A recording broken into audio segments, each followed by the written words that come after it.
Nous, c'est Ruben et Katia. Avec notre petite famille de vagabonds, nous nous sommes lancés le défi de traverser le continent africain.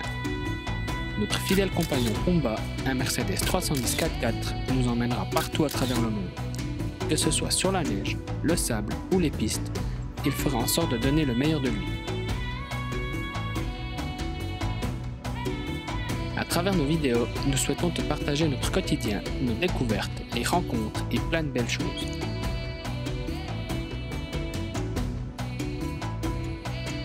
Retrouve-nous chaque semaine pour une nouvelle aventure.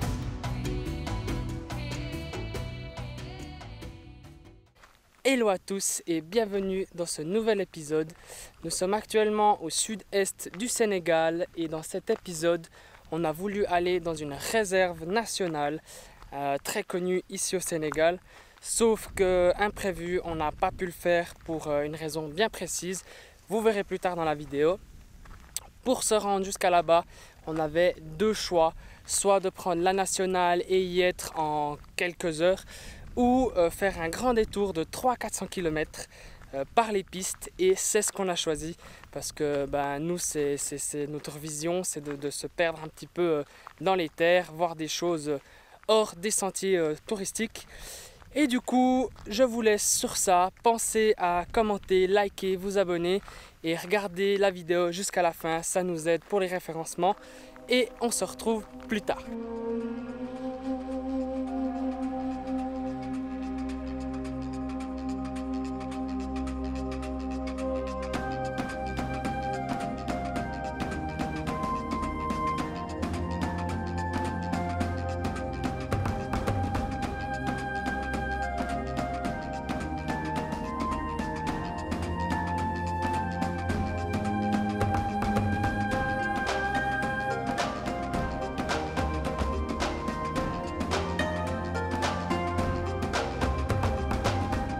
Ça ici c'est une termitière, donc on en voit énormément sur notre chemin et il y en a vraiment des qui sont énormes.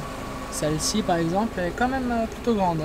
C'est bien de faire du 4x4 mais aussi des fois avec les branches, ça ramasse. Donc on a le tuyau en haut qui s'est déplacé quoi. T'as réussi à trouver le bouchon? Ouais, il est là. Ouais. C'est pas trop cool, mais ça fait partie du jeu. Ce fut une journée quand même chargée en piste. On a quand même pas mal roulé, pas beaucoup de kilomètres, mais c'est évident, quand on roule à 15-30 km/h maximum, on roule longtemps, mais pas beaucoup. Du coup là, on s'est arrêté près de, je sais pas, une mare d'eau et on va essayer d'observer peut-être des animaux. Je dis ça parce que juste avant qu'on arrive, on a vu un énorme phacochère. Il était vraiment balèze. Et peut-être qu'on va pouvoir filmer les phacochères en mode discretos, sans faire trop de bruit. Et voilà. Donc maintenant, douche et éventuellement observer des animaux.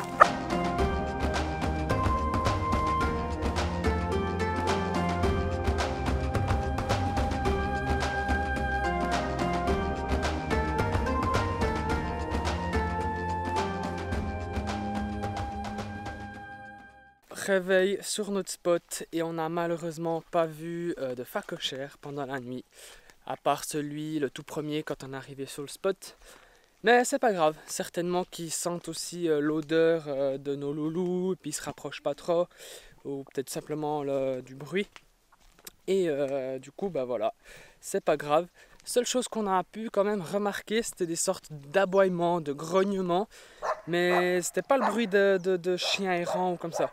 C'est peut-être le bruit du phacochère, je sais pas. Mais c'est pas grave. Nous, on va reprendre la route après qu'on ait terminé de se préparer. Et d'ailleurs, je peux vous dire que cette nuit, elle a été agréablement fraîche comparée à ce qu'on a eu l'habitude depuis notre arrivée au Sénégal. On a eu une petite nuit à 22-23 degrés, alors qu'on a eu certaines nuits assez suffocantes à plus de 35.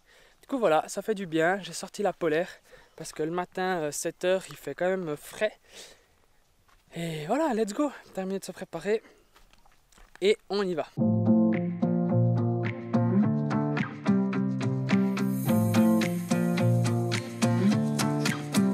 on a voulu reprendre la route, sauf que le GPS où il nous envoie, c'est un chemin en travaux, on va dire ça.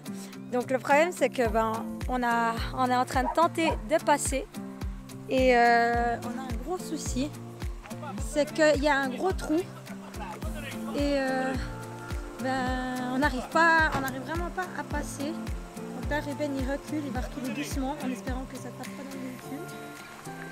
On va voir ce que ça donne. Vas-y!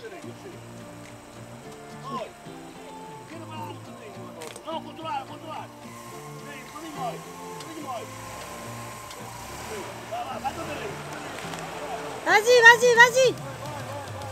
Ouh! C'est bon!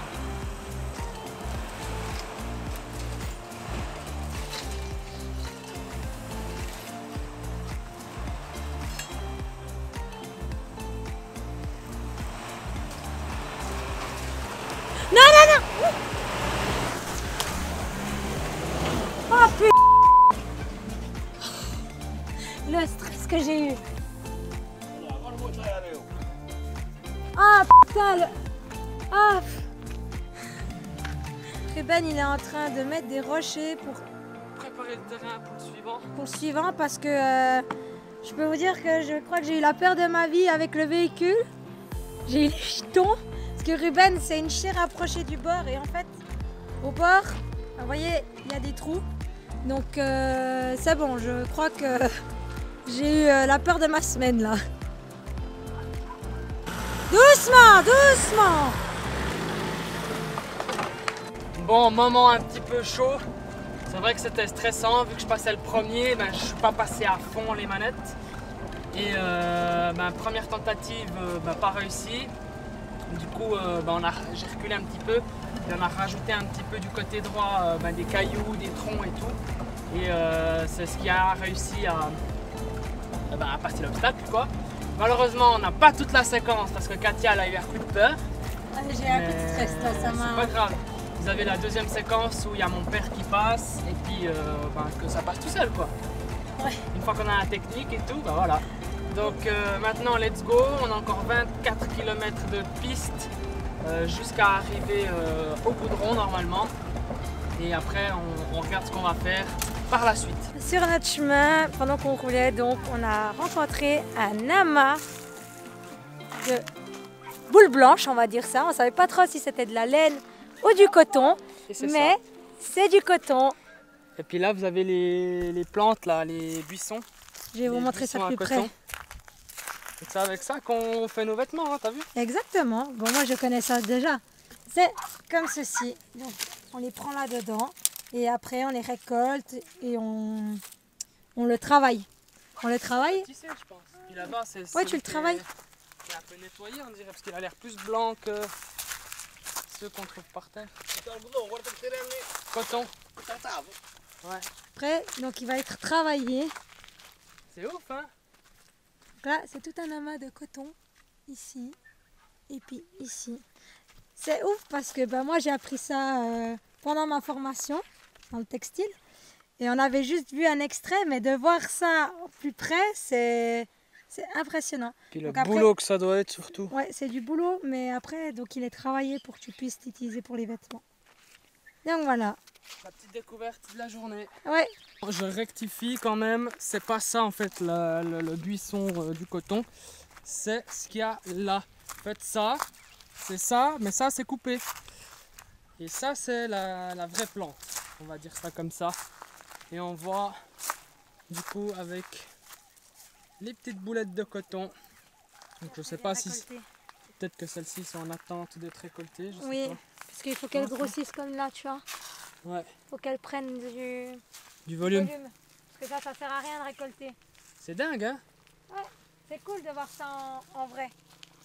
Donc voilà, ici au milieu de rien. Il y a des moments où on a ce véhicule devant nous, on a l'impression qu'il va se renverser. Ouais. Le centre de gravité doit être tellement haut que c'est juste incroyable. Et stressant à la fois. Nous on est derrière mais on se rapproche pas trop parce que... Bon, ils ont l'habitude c'est sûr. Mais... c'est dingue. Oh, il y a un chien. tout ce qu'ils prennent, le nombre de gens qu'il y a dedans. Ah, il y a une chier de gens dedans, vous vous rendez pas compte, hein. Ils sont, on dirait, tous entassés.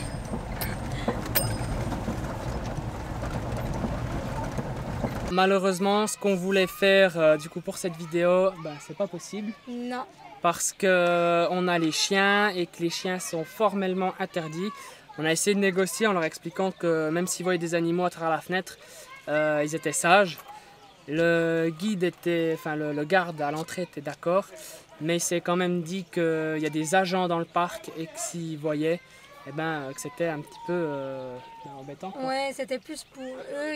C'était plus pour eux, ouais, exactement, pour son emploi, parce que c'est un travail de l'État et que si d'un coup il se fait attraper, voilà, c'était notre faute, c'était sa faute. C'était sa faute.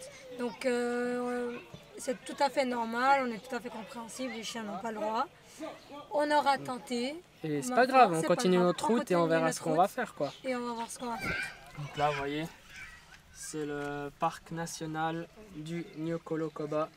Pourquoi on voit pas là? Donc parc national du Nyokolokoba, mais on peut pas y aller avec nos loulous. Et aussi, on nous a proposé donc de laisser les chiens au camping. Donc pour nous, c'est hors de question, c'est nos bébés, hein, on va pas se le cacher. Donc c'est soit ils viennent avec nous, soit ils viennent pas avec nous. Je sais pas si on verra. Donc c'est nos bébés, donc c'est hors de question qu'on les laisse à un endroit sans nous. C'est soit ils viennent avec nous, soit ils viennent... Enfin, on n'y va pas tout court. Donc c'est la décision qu'on a prise, c'est de reprendre la route. Ouais, c'est magnifique. Mais ils font les lessives ou ils lavent.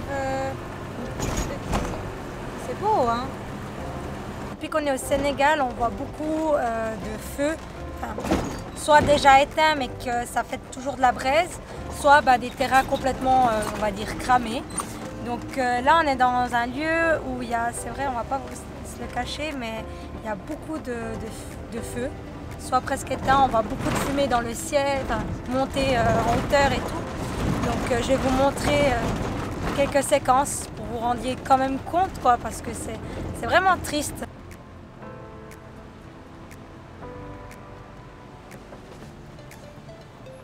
Ça, c'est typiquement ce que Katia vous disait, il y a des feux qui se propagent.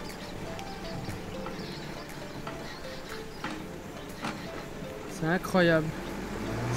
Je sais pas si c'est dû à la chaleur ou si c'est volontaire, mais c'est... On est arrivé au village de Dindefelo, là où on va aller voir la cascade. Sauf qu'en fait, il n'y a pas que ça ici. Il y a plein d'autres sites touristiques et c'est super bien parce qu'ici à l'accueil, ils nous ont expliqué un petit peu ce qu'il y a. Et au lieu de faire que la cascade, on va faire une randonnée sur plusieurs points d'intérêt. Et du coup, ça va être super intéressant. Donc ici, on a les différents sites qu'on a ici dans la réserve de Dindefelo. Donc là, c'est la plus connue, la cascade. Mais il y en a d'autres, dont les grottes et sa source. On a les dents de Dandé. Et voilà, encore des cascades. Le fleuve Gambie. Et là, c'est comme ils sont répartis sur la carte. Donc après, on peut faire des combinaisons de randonnée. Par exemple, 1-4-5 ou 1-3-2. Puis on peut faire même aussi plusieurs jours. Il y a différents campements. Et c'est vraiment chouette. Sans oublier, ici, ça, c'est la visite aux chimpanzés. Et c'est une zone protégée. Et c'est très bien. Ça conserve l'état naturel des animaux. Et la faune et la flore, c'est très important. Vous voyez ça? Eh ben, c'est des fruits. Les rouges comme ça, là, hop. Ils ont le goût de figue. C'est vraiment délicieux. On va prendre les autres, là. Hop. Délicieux. Ça y est, il est 7 h et on va bientôt commencer la rando. Donc là, c'est notre spot. Juste un peu à l'entrée du village. Et avant de partir, on va aller remplir l'eau. Et on va aller remplir l'eau directement au forage qui est ici. Je fais la manivelle. Ouais. Puis toi tu vises. Ouais, je vise.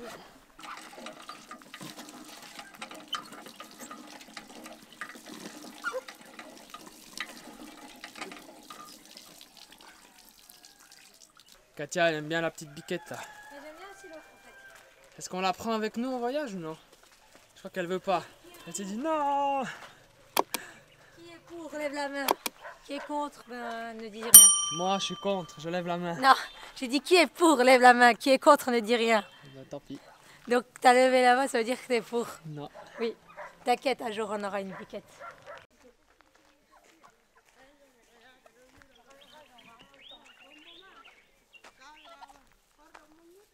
On va faire une petite rando qui a été organisée par les guides. Et du coup, d'après ce qu'on a compris, ils vont nous emmener vers les dents de Dandé, comme ils disent ça. Une grotte, Une grotte, des sources. puis après une cascade. Exactement. Donc une petite randonnée de quelques heures, 4-5 heures je crois. 4-5 heures environ. Donc voilà.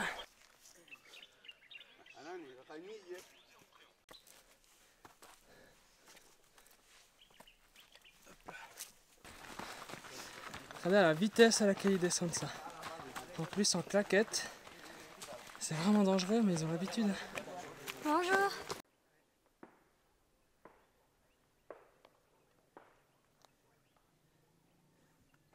Le feu qu'on voyait hier, on le voit aussi depuis ici. Donc ça n'a pas arrêté. Ouais, ça s'est déplacé surtout. Comment c'est possible qu'il y ait une moto qui vienne jusqu'ici? Parce qu'il y a un village. Il y a un village à l'intérieur? Ouais. Mais c'est-à-dire que pour l'amener jusqu'ici, ils ont dû la monter par les marches ici, non? Oui. Ils vont les laisser ici, marcher. Donc ils les laissent ici, puis après ils descendent. Oui, après ils vont prendre le bagage. Ils vont l'amener jusqu'ici, ils vont attacher et partir. Ok. Incroyable. Les motos, ici en haut de la colline, quoi. Avec petite particularité, vous voyez, il n'y a pas de plaque d'immatriculation. Du coup, bah voilà, hein, il n'y a pas de route, pas de plaque, et puis ça évite de payer, quoi. Et ici pareil, avec les vélos, donc des élèves, des enfants là qu'on a vus avant, qui les laissent ici, puis après ils vont à l'école à pied. Vous voyez dans l'arbre là, ça bouge un petit peu. Donc c'est un babouin. Des babouins. Voilà, j'en vois que On voit que? Parce qu'ils étaient plusieurs avant. à droite et à gauche. Il y a deux silhouettes, et je disais à Diallo, c'est des gens. Il me dit non, c'est des babouins. Et puis là-bas, dans C'est ouf, hein? un peu plus là-bas, un peu dans la broussaille.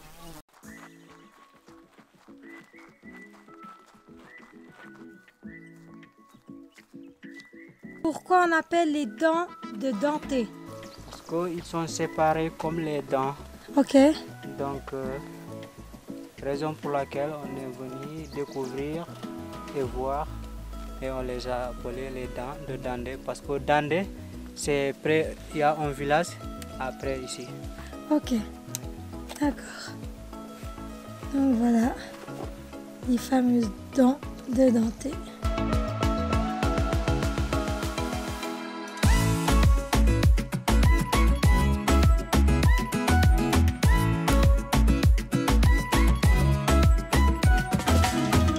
Sur la roche là, en plein milieu de l'écran, Il y a un autre aussi. il y a une sorte de Ah oui, il y petit a un animal deuxième. Regarde, t'as vu, il y a un deuxième qui monte. qui ressemble un petit peu Une sorte de loutre, mais c'est pas une une sorte de loutre. fouine un peu, mais un truc un peu. Il y en a deux. C'est ouf. C'est magnifique.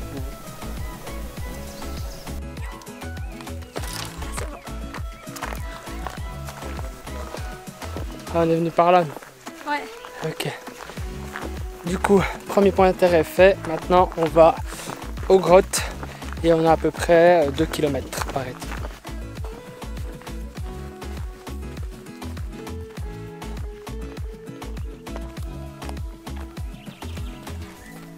Coucou. Maintenant, je passe devant.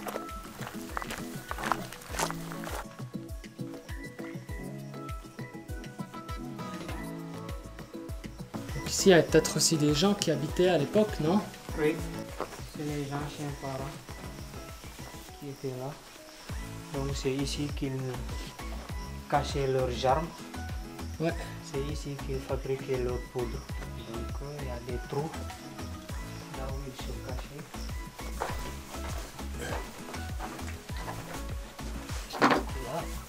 c'est le trou. Ok. Et les gens se cachaient là. Ouais. Donc le trou là, Uh-huh. pour aller à peu près 100 mètres. 5 mètres. 100 mètres, 100 mètres. 100 mètres sur la gauche. Ouais. Ok. Que personne n'y voie. Ouais, parce que c'est pas sûr. Est-ce que si on rentre, est-ce qu'on ne va pas trouver un animal à l'intérieur? Ok. Ouais, Donc c'est pas sûr de rentrer. ouais, Ok. c'est pas sûr, ça peut te Donc. planquer. Le trou qui est à droite, Oui. c'est lui qui sort là-bas. Qui sort là-bas. Oui. Ok, juste là derrière. Ici. Ok. Il faut se baisser. Voilà, Ok. comme ça. Pendant la saison des pluies, là, c'est plein d'eau. Ouais. Il faut même là-bas. Donc tout ici, c'est plein d'eau. Qui reste là-bas. Il y a de l'eau qui reste.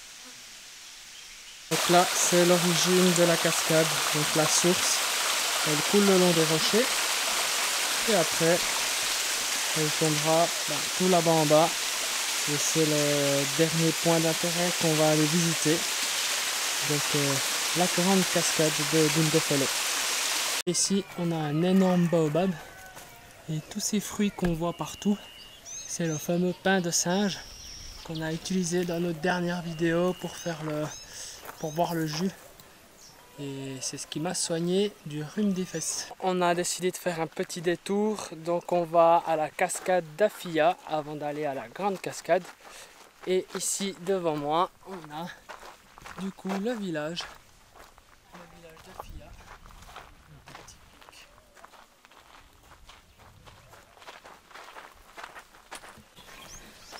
Là, cet arbre en face, c'est le bien fleuri, bien vert. C'est l'arbre de la mangue. Mais c'est pas encore la saison actuellement. Si c'est la saison, mais ils ne sont pas encore grandis. Ouais, ça va gentiment commencer à arriver vers avril par là. Ouais. Voilà. Bon, on a appris quelque chose. Alors ici, donc les mangues, si on achète style 3 mangues, ça fait 50 CFA. Alors que nous en Europe, 3 ou 4 mangues, C'est vite super cher, C'est vite 7, super- 8, 10 super euros, cher. ça dépend. Et c'est- par contre, il existe donc des grandes mangues, hein, c'est ça. Oui. Et vous les vendez 300 CFA. Donc Mais même même comme comme ça, ça, une bonne grosse mangue, c'est pour nous, c'est rien quoi. C'est là qu'on se rend compte qu'en Europe, déjà on paye le transport, on paye le fait que ça vienne de loin. Ouais. Et puis vu que c'est un fruit exotique, ils nous vendent ça super cher. Je viens de regarder sur le téléphone, là sur le convertisseur. 50 CFA, ça fait 7 centimes d'euros. 8 centimes parce qu'il y avait les virgules et tout. Mais incroyable. Alors que nous on paye ça super cher. Donc là, Diallo il nous dit qu'avec ça, on peut faire du café. Du café, ouais. On appelle ça en pôle Kenkeliba. Kenkeliba. Ouais. Et tu fais quoi, infusé? Tu fais ça comment? Tu vas laisser que ça soit comme ça. Après, tu vas préparer ça. Ok. Ouais. Ça va te donner une couleur chocolat. Et que ça a le goût du café. Ouais. C'est ça le goût Incroyable. du café. Ouais.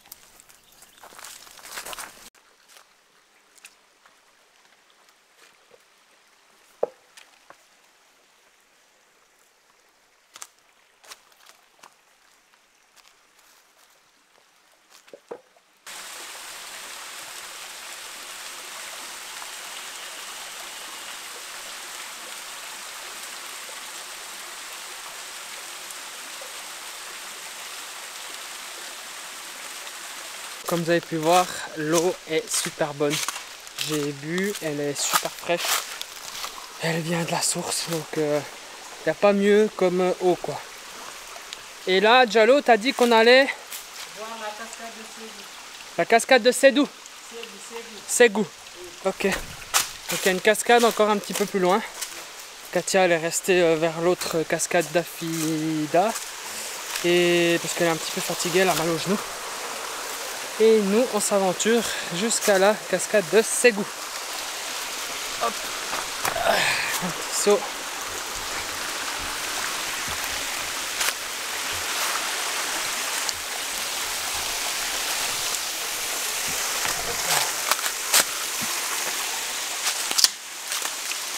Voilà. Ok. Ouais. C'est haut, hein?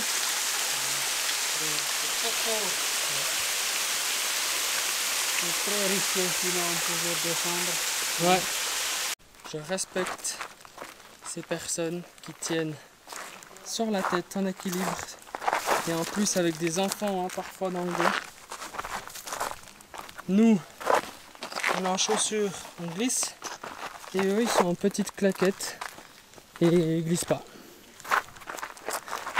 Incroyable. Et je sais pas si vous connaissez l'expression fais comme je dis, pas comme je fais. Et ben ça c'est typiquement l'exemple. Je suis habillé en noir. Déjà ça tient chaud, donc c'est pas bien. Et là en étant arrêté, il y a tous les moustiques qui viennent. Le noir ça attire les moustiques. Et du coup c'est l'expression faites comme je dis, pas comme je fais. Donc si vous marchez dans des pays chauds comme ça, mettez du blanc ou du clair parce que le foncé c'est pas bien. Et dès que je m'arrête, je me fais attaquer. Donc voilà, petite anecdote.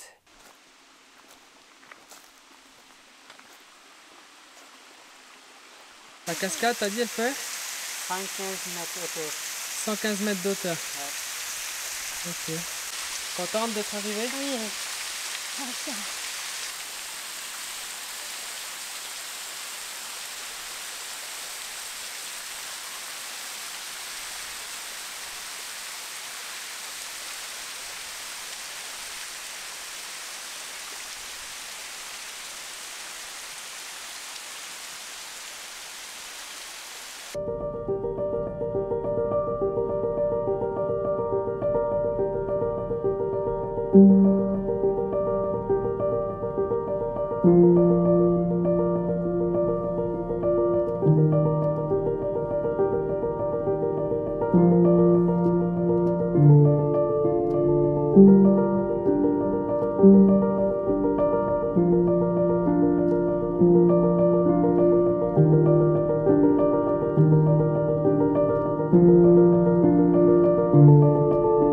Let's go, on est sur le chemin du retour. On va donc jusqu'au village. Là, on s'est un petit peu mouillé, moi un peu plus que Katia, n'est-ce pas? Ouais, bah l'eau elle était hyper froide. C'est que l'eau est super fraîche. Et ouais, du coup, je me suis mouillé à peu près jusqu'au bassin. Et après, ben, j'ai été sous la cascade, mais sans passer par l'eau. Nous sommes le lendemain de la randonnée. On peut le dire, hier, quand on est arrivé au van, On était contents. fatigués, hein, on était contents. Et du coup, ben, on a même oublié de faire des séquences pour vous parler de comment c'était. Donc nous, on a adoré. Et une chose qu'on trouve très importante et qui conserve ici, c'est que les guides sont des gens qui sont nés ici, des jeunes souvent, qu'ils ont formés et qui connaissent du coup très bien leur environnement, la faune, la flore, les chemins et tout. Ouais. Et du coup, on trouve que ça, c'est une bonne initiative. Au lieu de, comment dire, à certains endroits, c'est juste des employés qui sont formés, ils ont un plan à apprendre. Et voilà, là, c'est quand même des gens d'ici. Et maintenant, on va faire un petit tour. Ouais, pour vous montrer quand même le village, comment les gens vivent. Et aussi surtout faire des petits achats. On va voir s'ils ont du bissap parce que on n'en a plus beaucoup. Non. Et on a envie d'en racheter. C'est très très bon. Donc puis apparemment ici au Sénégal, il y a aussi des oranges sauvages comme ils appellent ça, mais c'est des oranges sénégalaises. C'est pas les mêmes qu'on connaît en Europe. Donc on a bien envie d'en acheter quelques-unes pour goûter quoi. Voir si... Apparemment elles sont différentes. C'est d'après ce qu'on a entendu, donc on va aller voir. Ouais. Curiosité. C'est ça. Des très très belles peintures ici dans le village.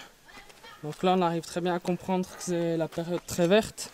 Donc certainement la saison des pluies. Et là où il y a la brousse qui brûle, qui fait chaud et tout quoi. Vraiment mignon ce mur, j'adore. Très très joli.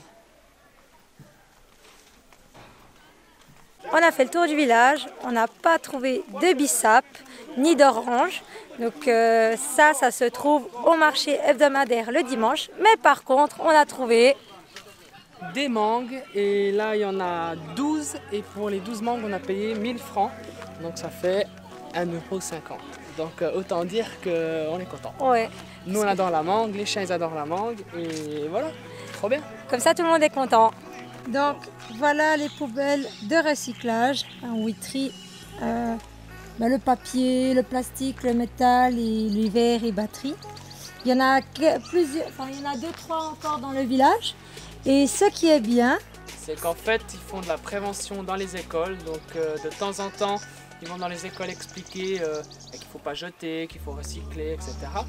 Et ce qui est ouf, ce qu'il nous a expliqué le monsieur, c'est que en fait les enfants, quand ils voient après les parents faire des gestes, typiquement de mettre du papier par terre ou des choses comme ça, ils disent non, c'est pas comme ça. Et en fait, le fait que ce soit un enfant qui dise un adulte, en l'occurrence son père ou sa mère, et l'adulte il va se dire ah mon enfant il a appris ça à l'école et ça va en fait le faire cogiter, il va plus reproduire ce geste. En tout cas moins. Et bon là on a quand même des déchets un petit peu par terre dans le village et tout.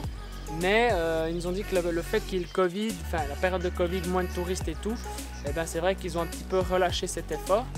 Mais voilà, comparé à certains endroits, ils ont quand même des endroits pour déposer leurs déchets. Et puis, il faut être sincère, c'est que quand même dans le village, oui, il y a des déchets par terre, mais pas autant qu'on en a vu dans d'autres... Oui, alors il y a des endroits, voilà, c'est des déchetteries assez on vous mettra une séquence d'un endroit où on est passé, où c'est vraiment une déchetterie, quoi.